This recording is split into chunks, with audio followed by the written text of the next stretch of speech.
Let's talk through some things about becoming a flight attendant, what to expect, the hiring process, and this is going to be broken up in many parts. Make sure you save this information for later. Let's get started. First things first. If you have never worked for an airline before and you have a specific airline that you want to work for, I highly recommend you apply to every airline because you need to figure out how the hiring process works. Back in the late 90s, I worked for the airline that was my hometown airline. I grew up in Illinois, so it was United Airlines. I became a customer service agent, and then from there, I went to in-flight. At the time, I never thought of applying for any of the airlines that were there at the time because that was just what I knew and where I lived.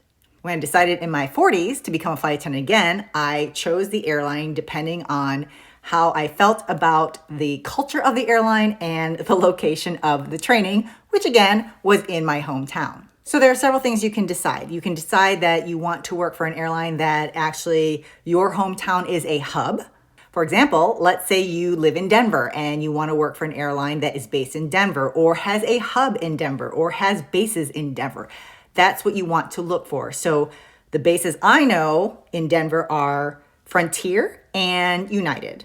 I believe maybe American, but I don't think so. I think it's just, for what I know, is United and Frontier. Research your area and what airline. Now, what if you live in a smaller town? Let's say you live in Gainesville, Florida. Well, the major airlines are going to be based at Orlando, so it's going to be a little bit of a drive.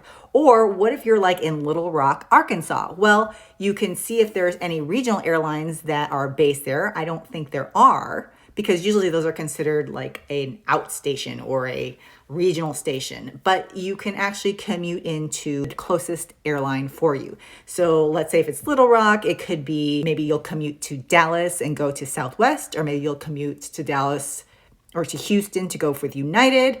I believe also American is in Dallas, or maybe you'll commute to Atlanta and be with Delta. So that's how you'll want to pick. Look at your location, see what airlines fly in around you, and then choose from there.